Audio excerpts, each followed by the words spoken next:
شروع اللہ کے پاک نام سے جس نے اس دنیا کو ہمارے لیے مسخر فرمایا۔ درود پر آقا نامدار حضرت محمد مصطفیٰ صلی اللہ علیہ وآلہ وسلم اور ان کی آل پر۔ کبھی کبھی اللہ تعالیٰ کے کچھ خاص بندے اتنے پوشیدہ ہوتے ہیں کہ ان کو پہچاننا حضرت خضر علیہ السلام جیسے مکاشف بزرگ کے لیے بھی ممکن نہیں ہوتا۔ حضرت منصور مغربی رحمۃ اللہ علیہ سے نور برا واقعہ روایت ہوا ہے، جو کہ حضرت قاسم قشیروی رحمۃ اللہ علیہ نے اپنی کتاب رسالہ قشیریہ میں بھی نقل فرمایا ہے۔ فرماتے ہیں کہ ایک صوفی نے حضرت خضر علیہ السلام سے سوال کیا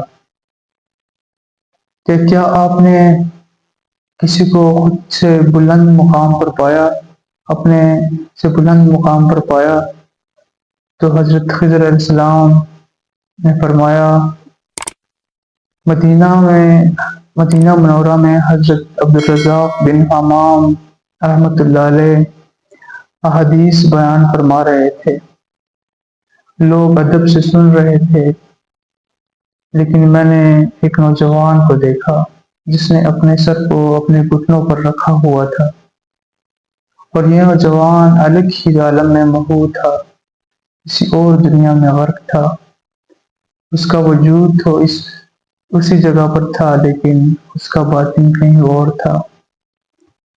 میں اس نوجوان سے پوچھا، عبدالرزاق رحمۃ اللہ علیہ احادیث بیان فرما رہے ہیں، تم کیوں نہیں سن رہے؟ تو نوجوان بولا، وہ میت سے روایت کر رہے ہیں اور میں اللہ سے غائب نہیں ہوں۔ یہاں میت سے روایت سے مراد کہ جیسے میں نے شروع میں کہا کہ منصور مغربی رحمۃ اللہ علیہ سے روایت ہے، جو روایت ہوتی ہے وہ پچھلے لوگ، ہم سے پہلے والے جو گزرے ہوئے لوگ ہوتے ہیں وہ سناتے ہیں، وہ اس دنیا میں نہیں ہوتے، تو اس جملے سے میت راوی سے مراد ہے۔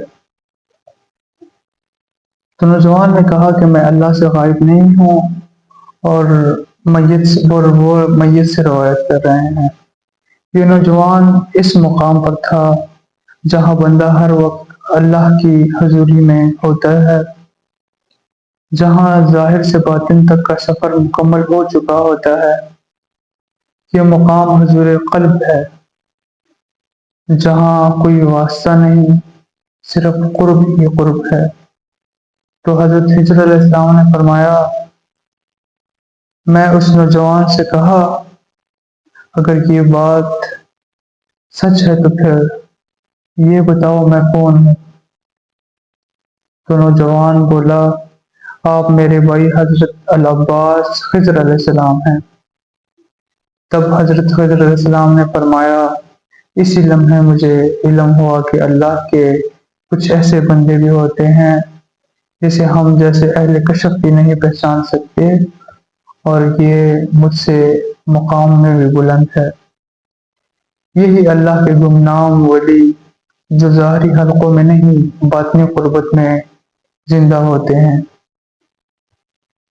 نہ ان کی شہرت ہوتی ہے، نہ ان کے ارد گرد لوگوں کا مجمع ہوتا ہے، نہ ان کی دوسرے ملکوں میں دوسرے شہروں میں نام ہوتا ہے، نہ لباس سے پہچانے جاتے ہیں، بس دل اللہ کے نور سے منور ہوتا ہے ان لوگوں کا۔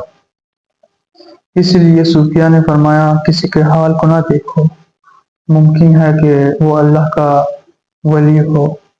ویڈیو کا اختتام اس خوبصورت بات کے ساتھ، ہدایت ان کا دروازہ کھٹکھٹاتی ہے جو ہدایت کے طلبگار ہوں۔